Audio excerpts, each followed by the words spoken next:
இளவட்டக்கல் தூக்க போகும் ஜெயராமன் அண்ணனின் மகன் சுதாகர் ஒரு அருமையான பையன். எனக்கு தெரிஞ்சு பாத்தீங்கன்னா 5ஆம் கிளாஸ் படிக்கிறப்போ உங்க அம்மா டியூஷனுக்கு போக மாட்டேன்றப்ப தெருவில் திருன்னு இழுத்துட்டு போகும். அப்படி பார்த்த பையன்.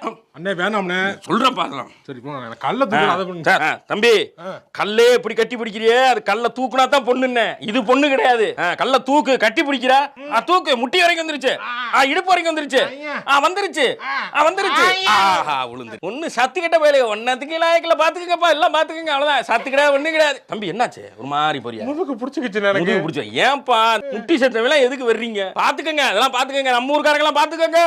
எல்லாம் கை தட்டு. இப்படி நடக்கும்னு நான் கொஞ்சம் கூட எதிர்பார்க்கல. நீ எதிர்பார்த்து தான்டா கூட்டு வந்திருப்ப. டேய் டேய் உன்னை பத்தி எனக்கு தெரியும்டா. விடுறேன் ரெண்டு பிள்ளைங்க பாத்து இருந்துச்சு, அந்த பிள்ளைகளும் கக்கன்னு சேர்த்துக்கிட்டு இருக்கு. அது கிடக்குன்னு, அது கட்டலைன்னா நமக்கு 1000 அழகி இருக்குண்ணே. ஆமா, அடுத்த வருஷம் உன்னை பொழக்கணும் போல இருக்கு. முதுகு பிடிச்சிக்கிச்சு, வயிற்று தூக்கி. வாணே வயிற்று விட்டு